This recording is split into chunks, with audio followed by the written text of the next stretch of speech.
तस्य तदात्मानं सृजाम्यहम् परित्राणाय साधूनां विनाशाय च दुष्कृतां धर्म संस्थापनार्थाय संभवामि युगे युगे। श्रीमद भगवद्गीता अध्याय 6. श्री भगवान म्हणाले, जो पुरुष कर्मफळाचा आश्रय न घेता कर्तव्य कर्मे करतो तो संन्यासी व योगी होय. आणि केवळ अग्नीचा त्याग करणारा संन्यासी नव्हे, तसेच केवळ क्रियांचा त्याग करणारा योगी नव्हे. हे अर्जुना, ज्याला संन्यास असे म्हणतात तोच योग आहे असे तू समज. कारण संकल्पांचा त्याग न करणारा कोणीही पुरुष योगी होत नाही. योगावर आरूढ होण्याची इच्छा करणाऱ्या मननशील पुरुषाला योगाची प्राप्ती होण्यासाठी निष्काम कर्म करणे हाच हेतू सांगितला आहे. आणि योगारूढ झाल्यावर त्या योगारूढ पुरुषाचा जो सर्व संकल्पांचा अभाव असतो तोच कल्याणाला कारण सांगितला आहे. ज्यावेळी इंद्रियांच्या भोगात किंवा कर्मातही पुरुष आसक्त होत नाही, त्यावेळी सर्व संकल्पांचा त्याग करणाऱ्या पुरुषाला योगारूढ म्हटले जाते. स्वतःचा संसार समुद्रातून उद्धार करून घ्यावा आणि स्वतःला अधोगतीला जाऊ देऊ नये. कारण मनुष्य स्वतःच स्वतःचा मित्र आहे आणि स्वतःच स्वतःचा शत्रू आहे. ज्या जीवात्म्याने मन व इंद्रियांसह शरीर जिंकले आहे त्या जीवात्म्याचा तर तो स्वतःच मित्र आहे. आणि ज्याने मन व इंद्रियांसह शरीर जिंकले नाही त्याचे तो स्वतःच शत्रूप्रमाणे शत्रुत्व करतो. थंड उष्ण, सुख दुःख इत्यादी तसेच मान अपमान यामध्ये ज्याच्या अंतःकरणाची वृत्ती पूर्णपणे शांत असते, अशा स्वाधीन आत्मा असलेल्या पुरुषाच्या ज्ञानात सच्चिदानंद घन परमात्मा उत्तम प्रकारे अधिष्ठित असतो. म्हणजेच त्याच्या ज्ञानात परमात्म्याशिवाय दुसरे काही नसतेच. ज्याचे अंतःकरण ज्ञान विज्ञानाने तृप्त आहे, ज्याची स्थिती निर्विकार आहे, ज्याने इंद्रिय पूर्णपणे जिंकलेली आहेत आणि ज्याला माती, दगड आणि सोने समान आहे, तो योगी युक्त म्हणजे भगवंताला प्राप्त झालेला आहे असे म्हटले जाते. सहृद, मित्र, शत्रू, उदासीन, मध्यस्थ, द्वेष करण्याजोगा, बांधव, सज्जन आणि पापी या सर्वांविषयी समान भाव ठेवणारा अत्यंत श्रेष्ठ असतो. मन व इंद्रियांसह शरीर ताब्यात ठेवणाऱ्या, निरीच्छ आणि संग्रह न करणाऱ्या योग्याने एकट्यानेच एकांतात बसून आत्म्याला नेहमी परमात्म्यात लावावे. शुद्ध जमिनीवर क्रमाने दर्भ, मृगाजीन आणि वस्त्र अंथरून तयार केलेले, जे फार उंच नाही व फार सखल नाही असे आपले आसन स्थिर मांडून त्या आसनावर बसून चित्त व इंद्रियांच्या क्रिया ताब्यात ठेवून मन एकाग्र करून अंतःकरणाच्या शुद्धीसाठी योगाभ्यास करावा. शरीर, डोके आणि मान सरळ रेषेत अचल ठेवून स्थिर व्हावे.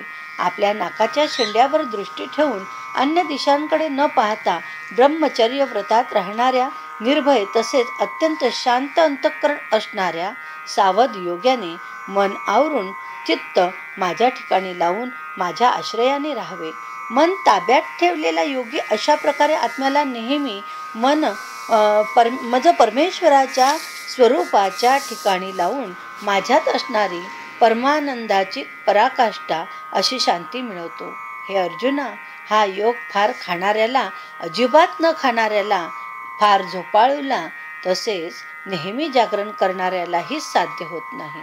दुःखांचा नाश करणारा योग यथायोग्य आहार विहार करणाऱ्याला, कर्मांमध्ये यथायोग्य व्यवहार करणाऱ्याला आणि झोपणे व जागणे ज्याची यथायोग्य आहेत त्यालाच साध्य होतो. पूर्णपणे ताब्यात आणलेले चित्त जेव्हा परमात्म्यात पूर्णपणे स्थिर होते तेव्हा सर्व भोगांची इच्छा नाहीशी झालेला पुरुष योगयुक्त म्हटला जातो. ज्याप्रमाणे वारा नसलेल्या जागी दिव्याची ज्योत हलत नाही, तीच उपमा परमात्म्याच्या ध्यानात मग्न झालेल्या योग्याच्या जिंकलेल्या चित्ताला दिली गेली आहे. योगाच्या अभ्यासाने नियमन केलेले चित्त ज्या स्थितीत शांत होते आणि ज्या स्थितीत परमात्म्याच्या ध्यानाने शुद्ध झालेल्या सूक्ष्म बुद्धीने परमात्म्याचा साक्षात्कार होऊन सच्चिदानंद घन परमात्म्यातच संतुष्ट राहतो. इंद्रियातीत केवळ शुद्ध झालेल्या सूक्ष्म बुद्धीने ग्रहण करता येणारा जो अनंत आनंद आहे तो ज्या अवस्थेत अनुभवाला येतो आणि ज्या अवस्थेत असलेला हा योगी परमात्म्याच्या स्वरूपापासून मुळीच विचलित होत नाही. परमात्मा प्राप्तिरूप जो लाभ झाल्यामुळे त्याहून अधिक दुसरा कोणताही लाभ तो मानित नाही आणि परमात्मा प्राप्तिरूप ज्या अवस्थेत असलेला योगी फार मोठ्या दुःखानेही विचलित होत नाही. जो दुःखरूप संसाराच्या संयोगाने रहित आहे, तसेच ज्याचे नाव योग आहे तो जाणला पाहिजे. तो योग न कंटाळता अर्थात धैर्य व उत्साहयुक्त चित्ताने निश्चयाने केला पाहिजे. संकल्पाने उत्पन्न होणाऱ्या सर्व कामना पूर्णपणे टाकून आणि मनानेच इंद्रिय समुदायाला सर्व बाजूंनी पूर्णतया आवरून क्रमाक्रमाने अभ्यास करीत उपरत व्हावे. तसेच धैर्ययुक्त बुद्धीने मनाला परमात्म्यात स्थिर करून दुसऱ्या कशाचाही विचार करू नये. हे स्थिर न राहणारे चंचल मन ज्या ज्या शब्दादी विषयांच्या निमित्ताने संसारात भरकटत असते त्या त्या विषयांपासून त्याला आवरून वारंवार परमात्म्यात स्थिर करावे. कारण ज्याचे मन पूर्ण शांत आहे तो पापरहित आहे आणि ज्याचा रजोगुण शांत झालेला आहे अशा या सच्चिदानंद घन ब्रह्माशी ऐक्य पावलेल्या योग्याला उत्तम आनंद मिळतो.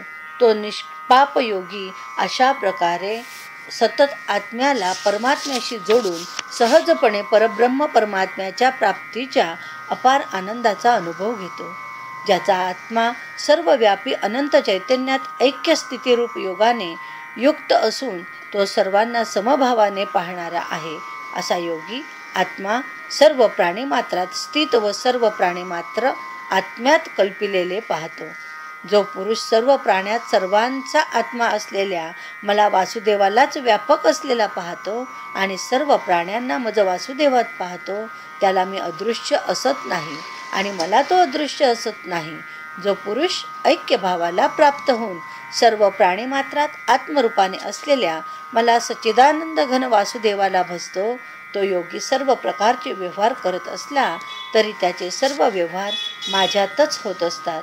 हे अर्जुना, जो योगी आपल्याप्रमाणे सर्व प्राणीमात्रांना समभावाने पाहतो तसेच सर्वांमध्ये सुख आणि दुःख समदृष्टीने पाहतो तो योगी अत्यंत श्रेष्ठ मानला गेला आहे. अर्जुन म्हणाला, हे मधुसूदना, जो हा समभावाचा योग तुम्ही सांगितलात तो मन चंचल असल्यामुळे नित्य स्थिर राहील असे मला वाटत नाही. कारण हे कृष्णा, हे मन मोठे चंचल क्षोभविणारे मोठे दृढ आणि बलवान आहे. त्यामुळे त्याला वश करणे मी वाऱ्याला अडवण्याप्रमाणेच अत्यंत कठीण समजतो. श्री भगवान म्हणाले, हे महाबाहो, मन चंचल आणि आवरण्यास कठीण आहे यात शंका नाही. परंतु हे कुंतीपुत्र अर्जुना, ते अभ्यासाने आणि वैराग्याने ताब्यात येते. ज्याने मनावर ताबा मिळविला नाही अशा पुरुषाला योग साधणे कठीण आहे आणि ज्याने मन ताब्यात ठेवले आहे अशा प्रयत्नशील माणसाला साधनेने तो प्राप्त होणे शक्य आहे असे माझे मत आहे. अर्जुन म्हणाला, हे कृष्णा, जो योगावर श्रद्धा ठेवणारा आहे परंतु संयमी नसल्यामुळे ज्याचे मन अंतःकाळी योगापासून विचलित झाले असा साधक योगसिद्धीला म्हणजे भगवत साक्षात्काराला प्राप्त न होता कोणत्या गतीला जातो?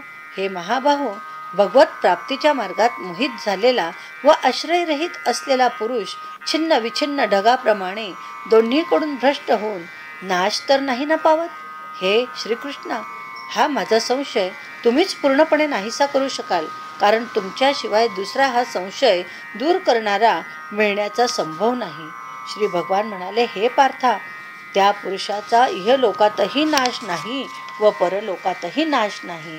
कारण बाबा रे, आत्मोद्धारासाठी अर्थात भगवत प्राप्तीसाठी कर्म करणारा कोणताही मनुष्य अधोगतीला जात नाही.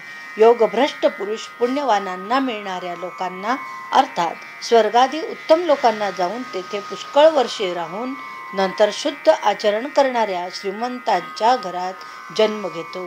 किंवा वैराग्यशील पुरुष त्या लोकात न जाता ज्ञानी योग्यांच्याच कुळात जन्म घेतो. परंतु या प्रकारचा जो हा जन्म आहे तो या जगात निसंशय अत्यंत दुर्मिळ आहे. तेथे त्या पहिल्या शरीरात संग्रह केलेल्या बुद्धिसंयोगाला म्हणजे समत्व बुद्धिरूप योगांच्या संस्कारांना अनायासे प्राप्त होतो. आणि हे गुरुनंदना त्यांच्या प्रभावाने तो पुन्हा परमात्मा प्राप्तिरूप सिद्धीसाठी पूर्वीपेक्षा अधिक प्रयत्न करतो. तो श्रीमंतांच्या घरात जन्म घेणारा योगभ्रष्ट पराधीन असला तरी त्या पहिल्या जन्मीच्या अभ्यासामुळेच निशंकपणे भगवंताकडे आकर्षिला जातो. तसेच समबुद्धिरूप योगाचा जिज्ञासू देखील वेदाने सांगितलेल्या सकाम कर्मांच्या फळांना ओलांडून जातो. परंतु प्रयत्नपूर्वक अभ्यास करणारा योगी तर मागील अनेक जन्मांच्या संस्कारांच्या जोरावर या जन्मात पूर्ण सिद्धी मिळवून सर्व पापांपासून मुक्त होऊन तत्काळ परमगतीला प्राप्त होतो. तपस्व्यांहून योगी श्रेष्ठ आहे. शास्त्रज्ञानांहून तो श्रेष्ठ मानला गेला आहे आणि सकाम कर्मे करणाऱ्यांहूनही योगी श्रेष्ठ आहे. म्हणून हे अर्जुना, तू योगी हो. सर्व योग्यातही जो श्रद्धावान योगी माझ्या ठिकाणी अंतरात्म्याला स्थापन करून मला अखंड भजतो तो योगी मला सर्वात श्रेष्ठ वाटतो. श्रीमद् भगवद्गीता अध्याय 6 समाप्त.